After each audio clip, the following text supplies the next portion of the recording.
Short and sweet. Haley? Yes, you are. And Prego. Yeah, in case you couldn't tell. It's at this point, it's safe to ask. So, well, today is part 6 of this summer long, the little words that can change your life. So we're looking at little words that when used the right way at the right time can set you free to live an amazing life. And so what I want to do is kind of review, we got to go back a couple of months, but kind of review the different words we've walked through. So we started in week 1 with a 3-letter word. Did I say little word? Fumbling. I should go easy on the coffee in the morning, man. 3-letter word. So from week number 1, what was our 3-letter word? Wow. Yeah. And then in the second week, we talked about the pursuit of happiness. And we looked at the surprising secret that happy people learn. That if you want to be happy, if you want to be filled up, then you have to learn to pour yourself what? Out. And then in week 3, we saw that the reality that our world pressures us all the time to say yes. And so we talked about the importance of being free to say what? No. And then in week 4, we talked about the posture of our heart. And while we need to say no sometimes, a person that constantly goes around saying no is not very pleasant to be around. You really cannot live on like a steady diet of no. And so in week 4, we focused on the word yes. And then in part 5, for those of you that are here for that, we talked about a word that for many of you is so difficult to say because you like to be independent. You like to believe that you can handle anything, but part of being human means that we have limits, okay? And so we talked about the importance of asking for what? Help. Yeah. So that's kind of where we've been all summer. And this morning we're going to wrap up this series. And rather than kind of giving you our word for today right up front like we have most of the weeks, we're going to kind of work our way toward it and get to it at the very end. And I just kind of want to get into the message with this morning. These last few weeks, and many of you have been asking me about it this morning, but these last few weeks have been weird for me. I've had weird thoughts and interesting thoughts, some good thoughts, some weird thoughts. I've had all these emotions just kind of going crazy because this week we took our oldest daughter, our 18-year-old, to Newberg, Oregon, and we left her there.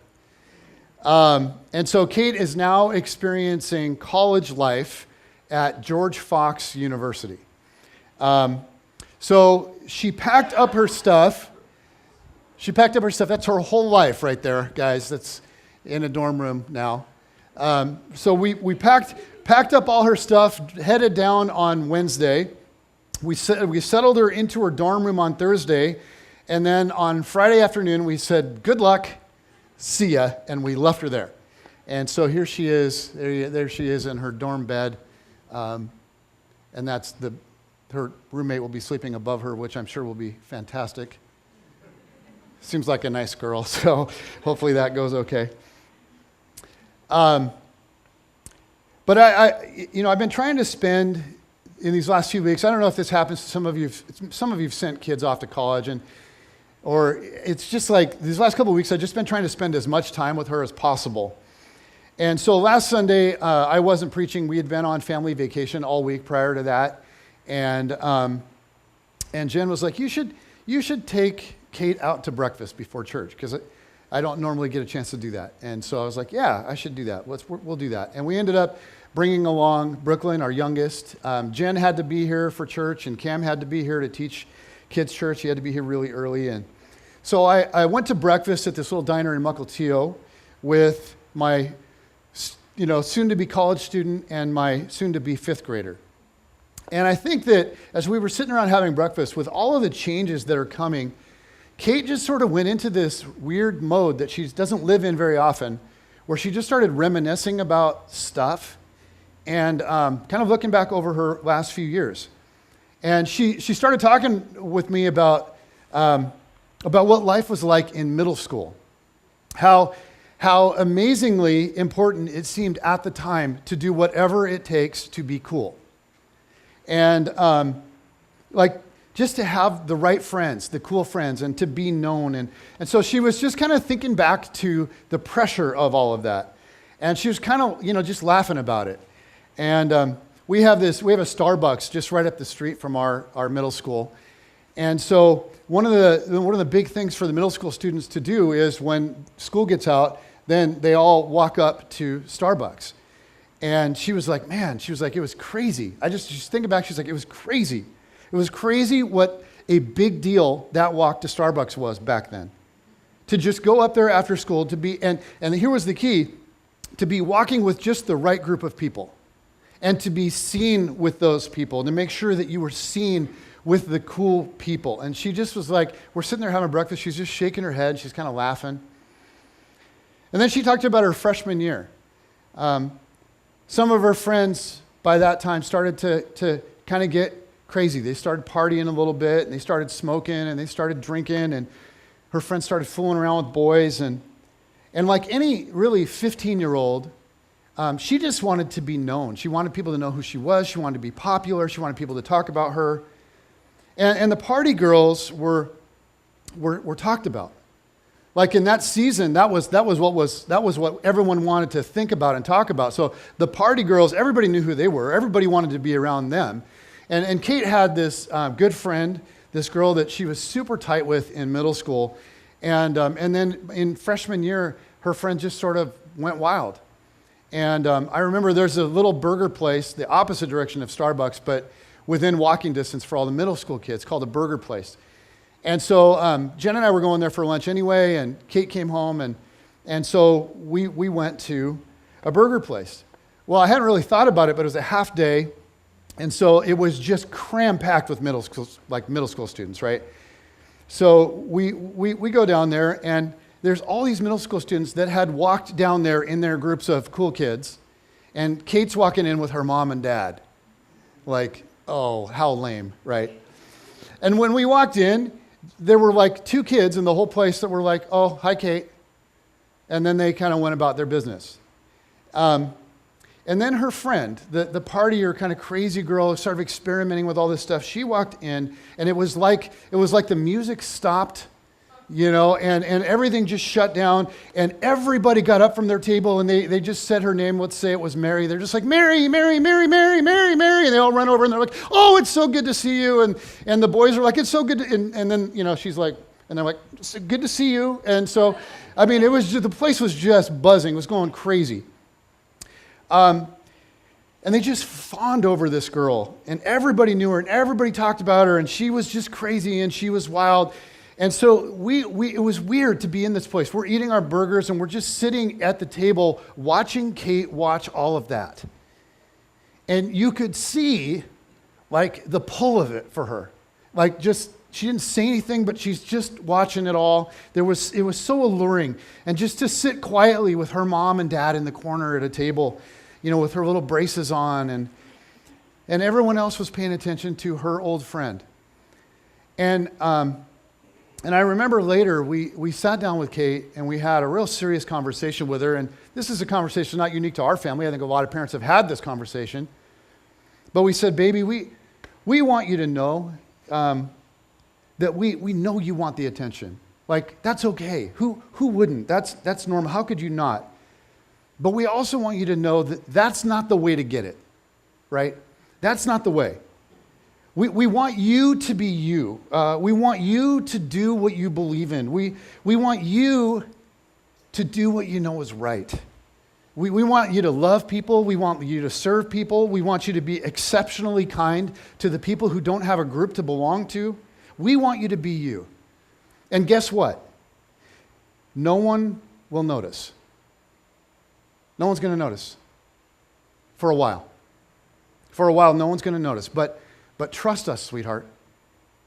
In a few years, when people get a little more mature and they have a little more perspective, they're going to notice. They will notice. Because the party thing, that's easy and that's cheap and it's temporary. It won't last. But if you love and if you serve well and you are kind and you are consistent with that, eventually people will notice that. And over time, they will come to respect you. So we're sitting at breakfast last Sunday, and Kate was reflecting back on just the whole experience, like all the pressure and all the things that she had to work through. And she looked at me and she said, Dad, like, that was the best advice you guys ever gave me. It was. And I didn't want to hear it. I didn't want to hear it, but it was huge. And many of you know, she went on to have, an unbelievable high school experience. She eventually had so many friends, and she had so many opportunities, and she was recognized in so many ways for so many things. It was just kind of ridiculous. But about a year ago, I ran into her friend that was at the burger place that day. She was working in a drive-through that I was driving through. And she recognized me, and this girl was always super polite. So she's like, "Well, hi, Mr. Huguenin." And so I asked her how she was doing and what was going on. And she explained that she was kind of playing it cool, that she had left high school. She wasn't going to Kamiak anymore. And she was just, kind of excited to finish her credits at the community college. And Kate told me later on, she said that it was kind of sad because her friend developed kind of a rep. And after a while, all that positive attention, it turned into whispers. And it turned into rumors behind her back. And the people that were at one time worshiping her, they turned on her. And for her, going to school just became unbelievably painful. And so we were having breakfast, and Kate's just reflecting back on all this stuff. And she started thinking about how small her world was back then. About how kids in middle school at that time, the kids in middle school were like her whole world. About how in high school things expanded like a little, but it was still like amazingly small. And how kids have no idea, she's telling me, about the real world. She's 18. The big world that's out there that she now knows all about, And she was just like, this stuff that seems so important when you're 13 or you're 15 or you're 17. She's like, Dad, most of that stuff, it just doesn't matter in the end. And sitting there listening to this whole conversation with jam on her face is my 10-year-old, Brooklyn. This naive little 10-year-old that is right now about to head into all of that. And you can see her listening to it and trying to process it, but it's like she's 10. And she's going to have to walk through this stuff herself. She's going to have to navigate it all herself. Like, she's 1 year away from middle school now. She's going into 5th grade, and 6th grade is middle school where we live. And there's going to be all the pressure, and there's going to be all that same kind of junk. And she's going to have to figure out who she is. She's going to have to figure out what matters to her. She's going to have to develop her values and her internal compass. And I realized that all of us that have been through middle school, if you were homeschooled, you missed out. Because all of us that have been through middle school and high school and all that, man, we have some perspective. We know certain things. We have seen certain things. And we have amazing advice. We are brilliant. Are we not brilliant? We are brilliant. We are wise. But when you are talking to a preteen, or you are talking to somebody entering middle school, or a 14-year-old now that's entering high school, it is so stinking hard for them to get what you're saying, isn't it? It's so hard. Like, it's so hard for them to actually see it, to actually feel it, to get it, right? Like, you can tell them that, like, walking to Starbucks isn't really that cool. You can tell them that, like, selling their soul to be with the snotty, mean, popular kids, it's not worth it. You can tell them that it's stupid when they insert the word like into everything. Because it's actually, like, so uncool. But it is hard for them to see it. It's hard for them to get it. And so I'm sitting at this diner having breakfast with my 2 girls. And one has just walked through it, and one is about to walk into it. And I realized that there's something that is just true of being human. That it is hard to see beyond my current experience. Isn't that true? It's hard to see beyond my current experience. And I started thinking about Kate and Brooke having this conversation. Kate has just been there. She can tell Brooklyn all about it, but Brooklyn is going to have to walk through it. She's going to have to walk through it. And some of it's going to be hard to see until she's on the other side of it herself. And so I started, and you can maybe see where this is going, I started thinking about Jesus coming to teach us about life. I started thinking about Jesus coming to tell us how to live, the best way to live, what really matters. I started thinking about what that must be like for him. And it seems to me it must be like talking to preteens nonstop. Because he's just like, look, you know, like all the stuff you think is really important, it's not. It's not. But there's this other stuff that you don't think is important, and it's like really, really important. And I want you to live an extraordinary life. I don't want you to look back on this whole thing when it's all done with regret.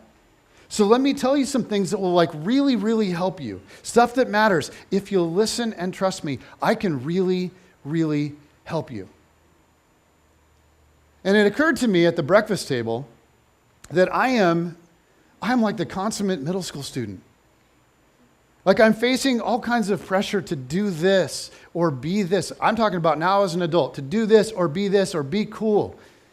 And I wonder if Jesus watches me and he's just like, oh man, like that is not the stuff that matters. It's not the stuff that matters. None of that stuff will last. It is all temporary. This last week I was following, I'm on and I've mentioned this a couple times, I'm on a daily Bible reading plan.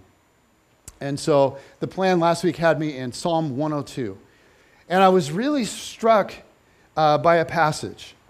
Now, talking to God, the psalmist writes this. He says, "In the beginning you laid the foundations of the earth, and the heavens are the work of your hands. They will perish, but you remain. They will all wear out like a garment.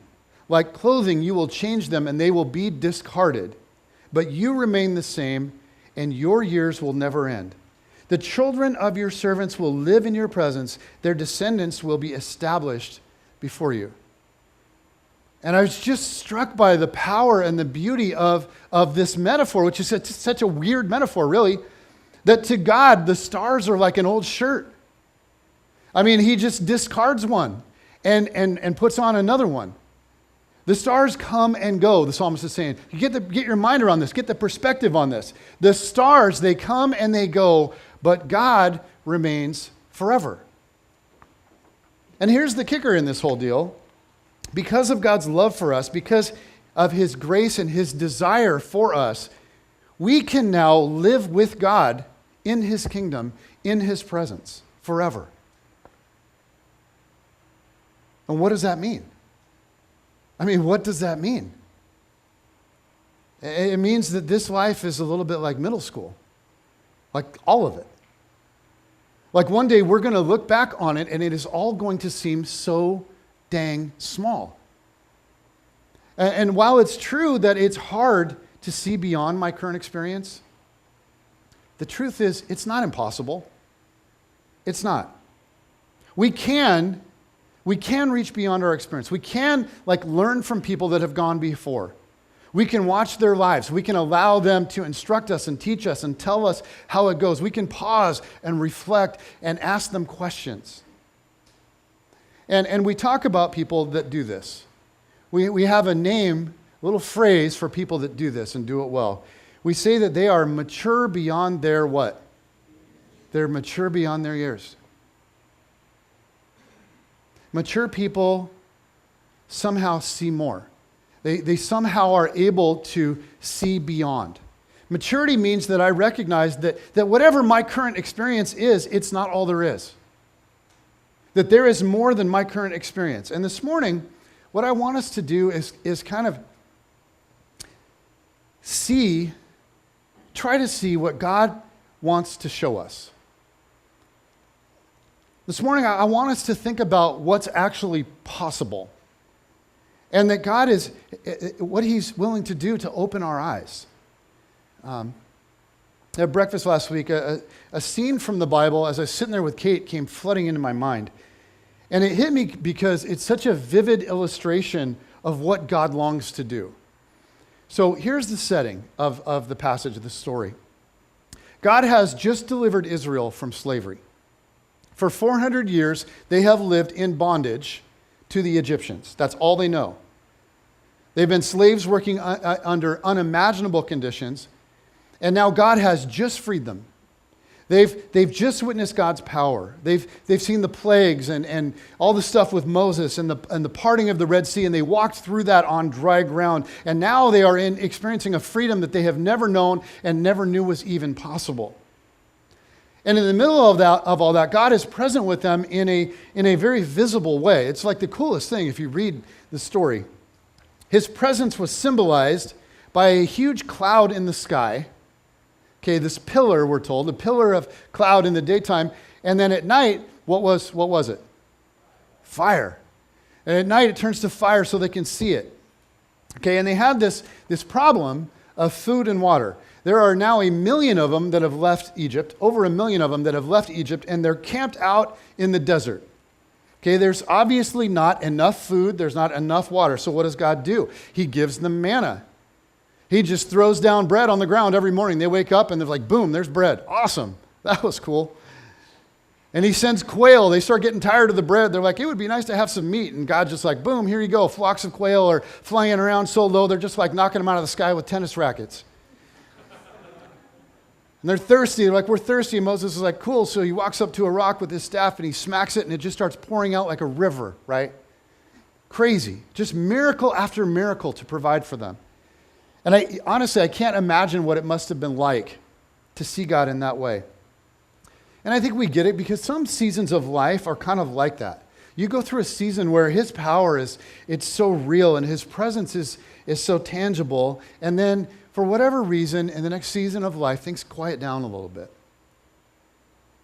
And for Israel, things got quiet all of a sudden. Moses goes up the mountain to meet with God. And he's up there longer than expected. And there's no miracles. And there's no leadership. And there's no instruction. And there's no activity for a while. And so the people get restless. And they do the only reasonable thing they can think of. They gather up all of the gold. And they melt it down. And they construct a massive statue, a golden calf. And they bow down and they start worshiping it. I mean, what else are you going to do? Now, as we know, God was deeply hurt and angered by this. So right after this whole incident in Exodus chapter 32, okay, the golden calf chapter, God makes an offer to Israel, and it's such a staggering offer. Now this doesn't get much press, but I think this is amazing, and we've looked at this before at Brookview, but this just has really hit me in kind of a fresh way this last couple weeks. This is Exodus 33, starting with verse 1. It says, "Then the Lord said to Moses, 'Leave this place, you and the people you brought up out of Egypt, and go up to the land I promised on oath to Abraham, Isaac, and Jacob, saying, I will give it to your descendants.' And God says, 'I will send an angel before you.' It says, 'Go up to the land flowing with milk and honey.' And here's the kicker. He says, 'But I will not go with you, because you are a stiff-necked people.'" Okay, and the image there is like a horse that you're trying to get to go one way, and it just is fighting you the whole way. He's like, "You are a stiff-necked people, and I might destroy you on the way." And I want to pause here for a second and think about what's happening, because God is actually making a pretty incredible offer to his people. He's offering to them pretty much everything they've ever wanted. I mean, you think about it. He's saying to them, okay, you'll be free from Egypt. There will be no more slavery. And I will send an angel to go with you. And he will protect you from your enemies, and he will lead you to the homeland that I promised. And it's a land flowing with milk and honey, which means, okay, translated, your lives are going to flow with material abundance. It is going to be a land of abundance. You will get exactly what you've always wanted, what you've been dreaming about, what you've been crying about. There's just one thing. I will not go with you. You will not have my presence. You can have everything that you've always wanted. Okay, freedom, crops, herds, houses, abundance, all of it. You will have it all, but you won't have me. So the Israelites get the report back from Moses, and they weigh out what's really at stake here. And it says, when the people heard these distressing words, they began to mourn. Like the idea of going on without God, suddenly they think about that, and it just freezes them in their tracks. And they start mourning, which was this real active behavior. And so Moses goes out to meet with God. It says, now Moses used to take a tent and pitch it outside the camp some distance away, calling it the tent of meeting. Anyone inquiring of the Lord would go to the tent of meeting outside the camp. And this is cool. And whenever Moses went out to the tent, all the people rose. How many people? About 1 million. All the people rose and stood at the entrances to their tents, watching Moses until he entered the tent. As Moses went into the tent, the pillar of cloud would come down and stay at the entrance. So this huge cloud just descends down on the tent while the Lord would speak with Moses. Whenever the people saw the pillar of cloud standing at the entrance to the tent, they all stood and worshiped, each at the entrance of their own tent. Is that unbelievable? Can you imagine what that must have been like? And it says, the Lord would speak to Moses face to face as one speaks to a friend. Then Moses would return to the camp.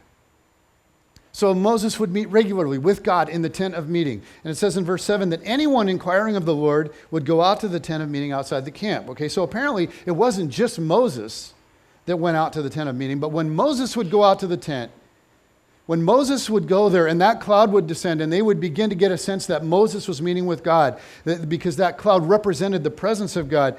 When people saw that, they would just stand at the entrances of their tents and worship. And that is such a powerful image to me. It's just unbelievable.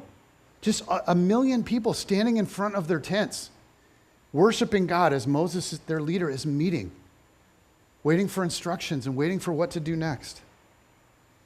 So on this day, the nation is in mourning because they've already got the instructions. God's not going with them.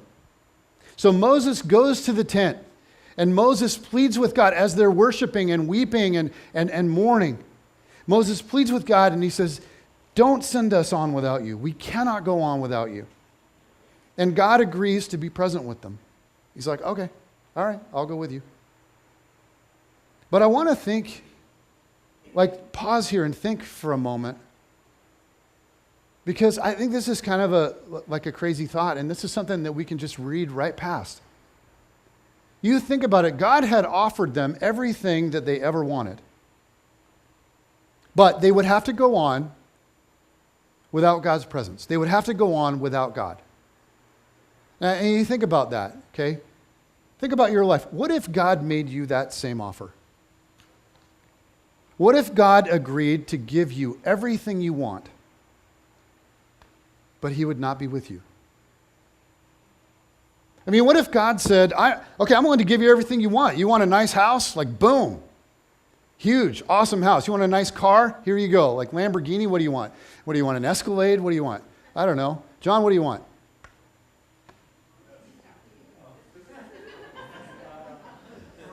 You want a Ferrari? Okay, well, yeah, okay, Ferrari. You get a Ferrari. Here's a rich uncle you didn't even know about. Boom, huge inheritance. You want to be successful in everything you're doing? Here you go. Success to unprecedented levels. I mean, just boom. Here's more success than you could ever imagine. Like, you want to be respected. You want to be admired by the people around you. No problem. Everybody is in awe of you all the time. You're single. God's saying, you're single. You want me to hook you up? Boom. Here we go. You know, you want a family of a certain size, here you go, you can have that. You want your kids to be the smartest and the best looking and the most talented, great, here you go, super kids. Right? You want the Mariners to get to the playoffs?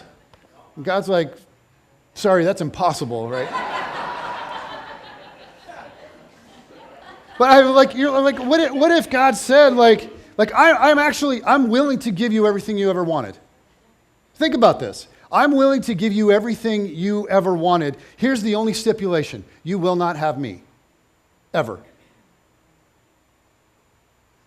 Okay, there are never going to be times of prayer where you sense my presence with you. Every time you pray, it's just going to feel like you're talking to the wall because you are. I'm not with you. I won't be listening. You'll never have another time of worship where you just sense that your heart is exploding and your soul is expanding and you feel overcome with a sense of peace or joy or excitement.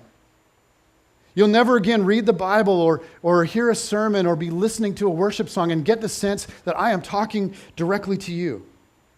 You're never going to feel me convicting you of sin. You're never going to feel me challenging you to live differently. You'll never experience again the healing that comes when you know you've been forgiven.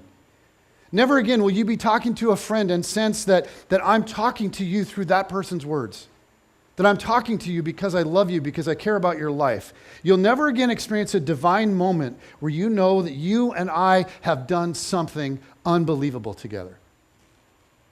Look, I'm willing to give you everything you want, but you won't have me.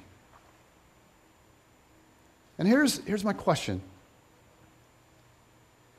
Has there ever been a time in your life where you have said to God something like this?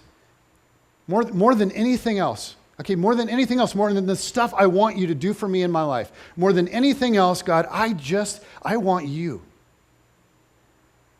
I mean, sure, there's all this stuff that I want, but really none of that matters without you. I mean, when's the last time you cried out to God and you said, God, I want to have times of worship where like your majesty is just so clear to me that it gives me chills. There are times where I get this overwhelming sense of peace and excitement because it just hits me that you are so good and you are real, you're perfectly good, and you love me, and you are at work in the world in ways that are completely beyond my understanding. I mean, when's the last time you said something like, God, I want to be able to come to you when I'm empty and just have my heart filled to overflowing simply because I'm with you. I want to have powerful times of prayer where not only do I talk to you, but I can really sense that you are talking back to me, that you're communicating. I clearly hear your voice and I understand what you're saying.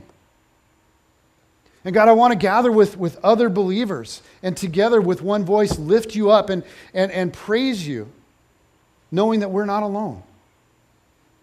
More than anything else, God, I just want you. Like I just want to walk with you and I want to see you and love you and be loved by you. God, I'm not satisfied with even the nicest life if you're absent from it. Like more than all of the blessings, God, I just want you. And maybe you've had seasons where God is just really like tangible and real to you. Where if you think about it, his presence has carried you. But maybe for some of you, you look at your life recently, you go, man, I'm not in that place. And I haven't been in that place for I don't know how long. I mean, you look at your life and you go, that's a pretty nice life. I mean, it's a pretty nice life. But God is absent. It is a nice life without God. And my question today is, like, how willing are you to just keep on going if that's the case? How willing are you to just keep on going without him? And maybe you're here and you really have never experienced God in the way that I'm describing or the way you envision that. Like, this is kind of a whole new idea to you. But I just want to say that no matter where you're at, no matter where you are, what I find staggering is this. No matter where you are, how much you may have ignored God, God's greatest desire is to be more present in your life.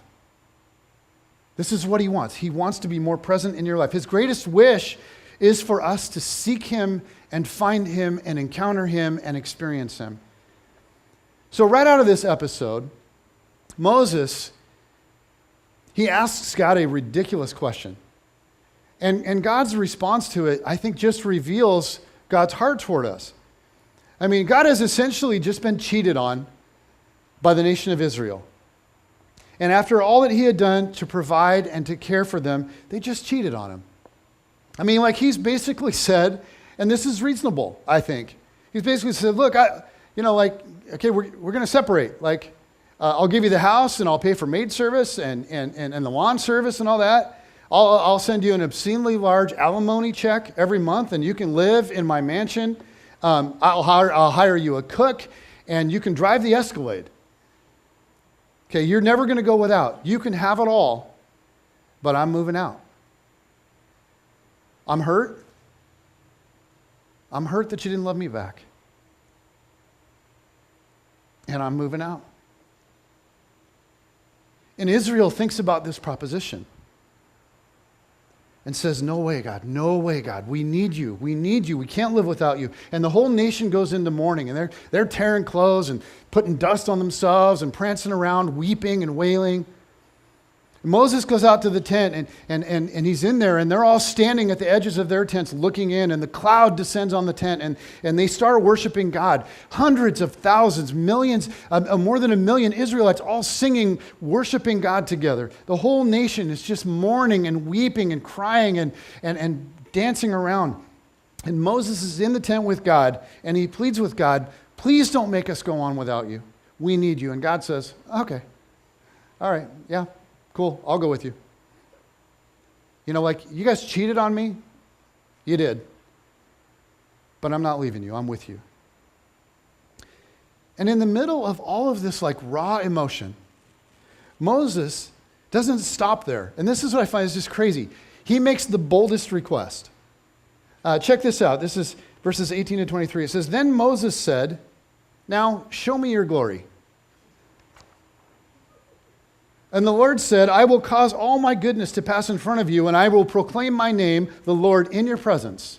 I will have mercy on whom I will have mercy, and I will have compassion on whom I will have compassion. But, he said, you cannot see my face, for no one may see me and live.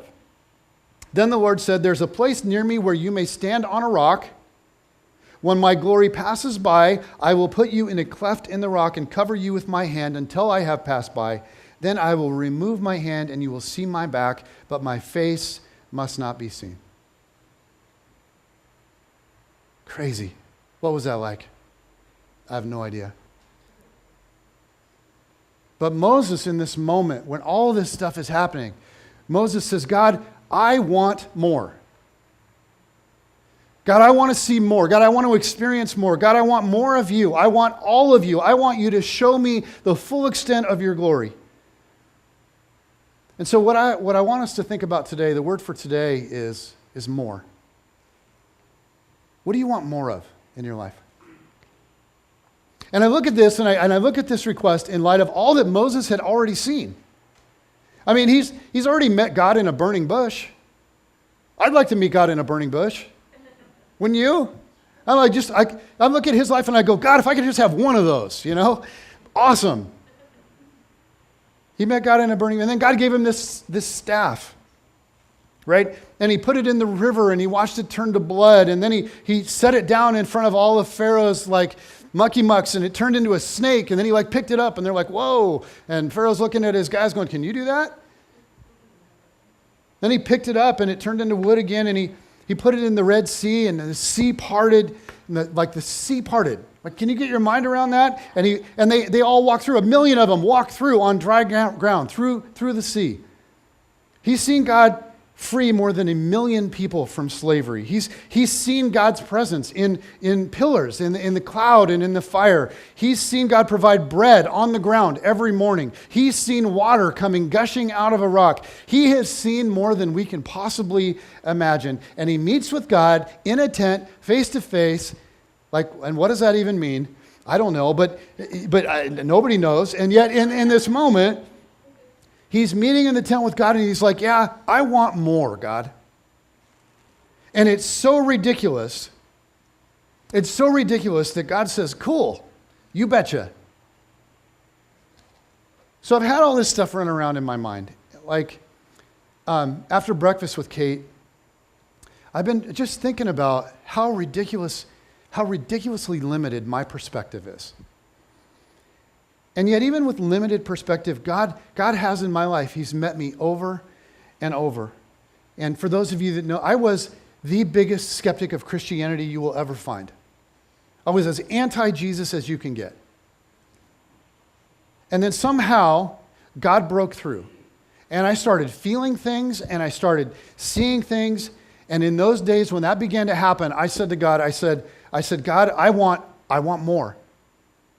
This is unlike anything I've ever experienced in my life. I want more. I don't deserve it, but I want more. And so it's like, God, show me more. And he did. And he has.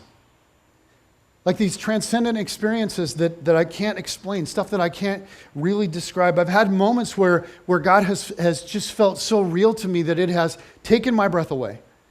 I've had moments of prayer and times of worship. I've had conversations with people, and I'm having these conversations with people, and suddenly it's like, whoa, I look back, I'm like, what the heck just happened? Like, how did those words come to me in that moment? I'm not that smart. And how did that person like suddenly become open to God like that in that moment? Like that was crazy. That was unreal.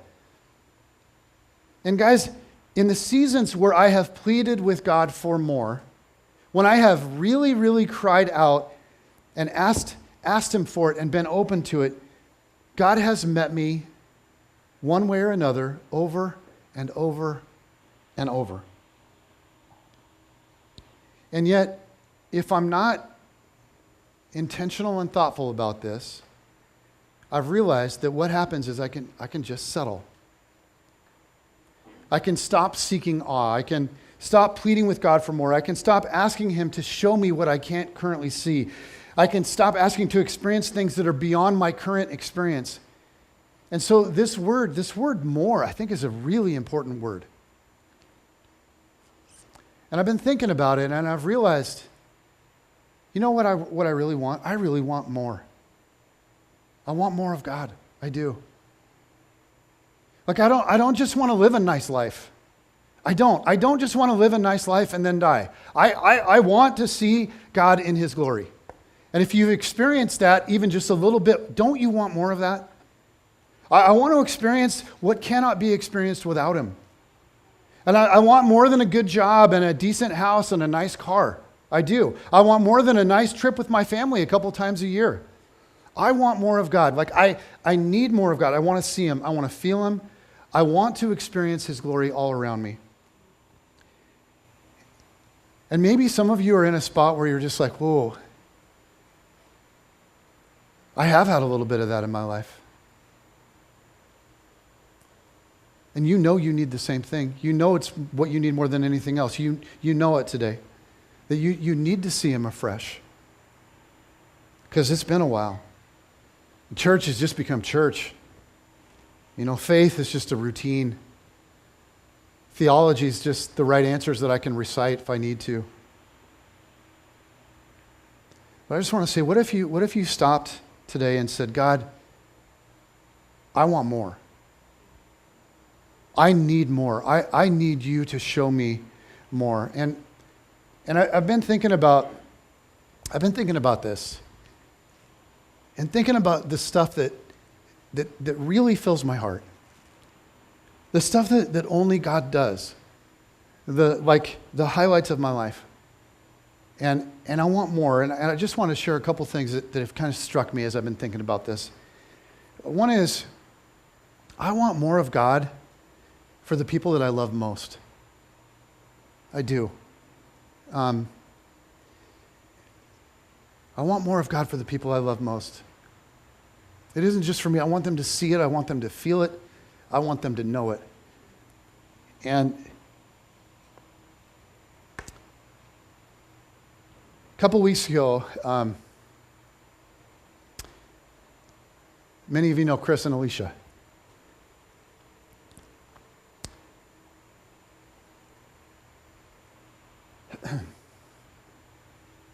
And this season of life has been pretty much hell. Chris has had cancer for many, many years, but suddenly it has flared up and he's lost the use of his legs, he's lost the use of all kinds of stuff. He's wheelchair bound. And a couple weeks ago, it was the first time that they had been to church since all of this stuff went down, and some of you were here, you may remember that. And they sat in the back, and Chris just had his wheelchair in front of the sound booth, and Alicia sat next to him. And we did communion that morning. And so I sat up front here, and when it was time for communion, for me, the way we do it here is we let people go to the back and take communion during the closing worship set whenever they want. So I got up to go take communion, and I walked down the aisle here. And I see Chris in his wheelchair.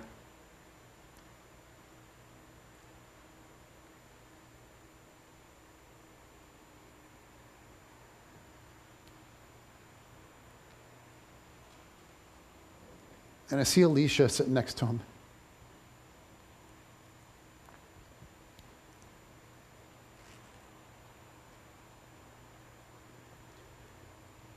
And she'd gone over and she'd got the bread and the juice, and they were sitting together, just holding hands with their heads bowed. And who knows what they were praying about, but there was something about that I was like, oh my gosh. And if you know them and you've watched them journey through this season,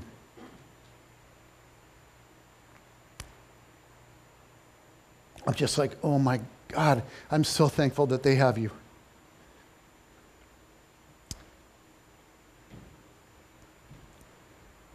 I cannot imagine what it would be like for them with no faith. And they have seen the community of faith come around them and love them and serve them. And they will tell you that their faith and the community have carried them through this, that they would not have made it. They simply would not have made it. And they're in the midst of this. And I'm watching that going, oh God, I want more for them. I want more faith. I want more peace. I want more joy. I want the kind of stuff that you can't get without the Spirit of God. I want that for them.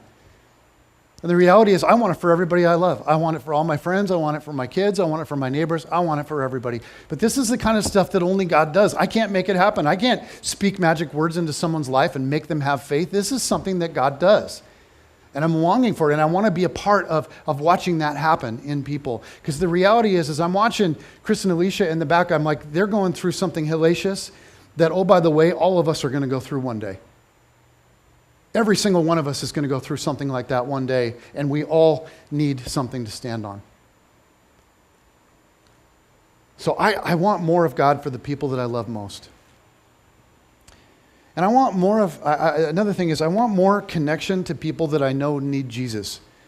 I got a membership at the YMCA in Mukilteo, and I've been working out in there, and Cam and I go in and work out sometimes, and there's this really weird dude in there named Michael. He's older than me, and he's awkward, and he's had a bunch of health problems, but he used to be into like roller dancing. They used to go down to Green Lake, and he would like roller dance and stuff, and I'm just like, that is awesome with the gold chains, and I'm just like, dude, you are awesome. But he's really, really friendly and just so kind, and he's super outgoing to everybody there, but especially me. For whatever reason, he always comes over and says hi. He'll come over and shake my hand. I don't know if you've ever had someone do this. He'll shake my hand and then not let go. So we'll just be talking, and he'll literally shake my hand for 2 minutes. And the first time he did it, I was like creeped out. I'm like, that is great. Now I know that he's totally kidding. He's just waiting to see how uncomfortable you get before you finally pull away. So I'm like, knock it off, and then I punch him. But Cam and I saw him a couple weeks ago, and he's had a stroke, and he's had heart issues and all kinds of stuff, and you can tell by the way he moves a little bit. He's pretty healthy for the most part, but you can tell. And so he came up to me, he said, hey, I got to go into the hospital for some tests, and just want you to know you won't see me in here for a while. And he said, it's not a big deal. It's nothing scary. They just got to do tests. But in order to do the tests, I have to be in the hospital. So I'm going to be in the hospital for like 10 days. It's going to be really boring. But you won't see me in here. And so I'm sitting there going, okay, why are you telling me this? I mean, that's cool. We know each other from the YMCA. And so I said, well, hey, man, you know I'm a pastor. He's like, yeah, I know. I said, well, like sometimes I visit people in hospitals.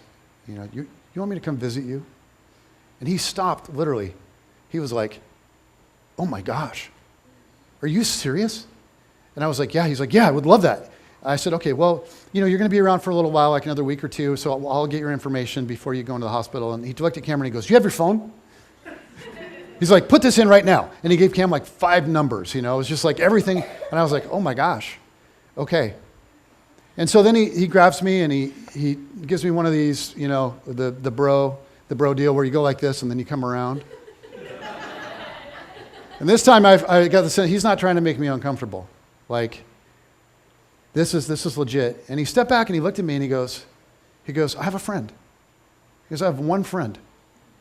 And he was like, kind of joking, but I was like, he's serious.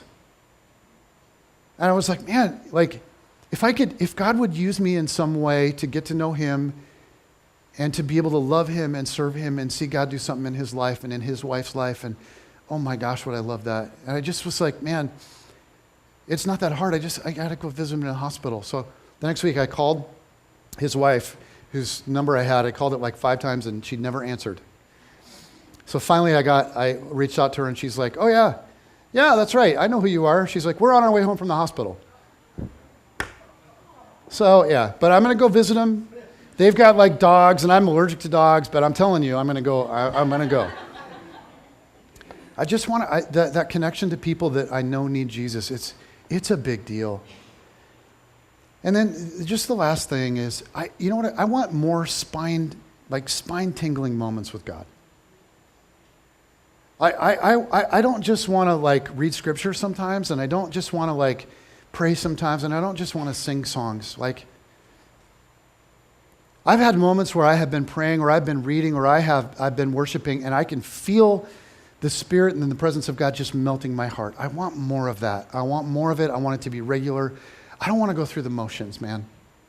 I want more of that. And I just want to say this morning, if you're in a spot where you haven't felt any of that in a long time, or maybe you've never felt it, when's the last time you said to God, I'm not going forward from here.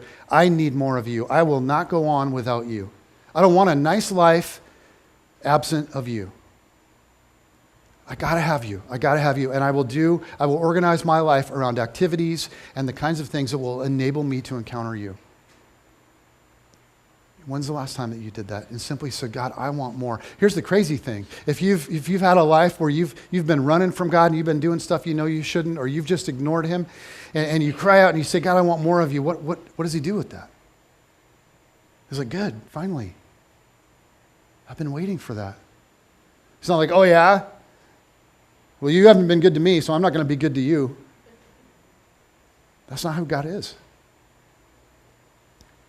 And so this morning, as we're entering into worship, I just want to encourage you guys, this is not a time to just sing some songs.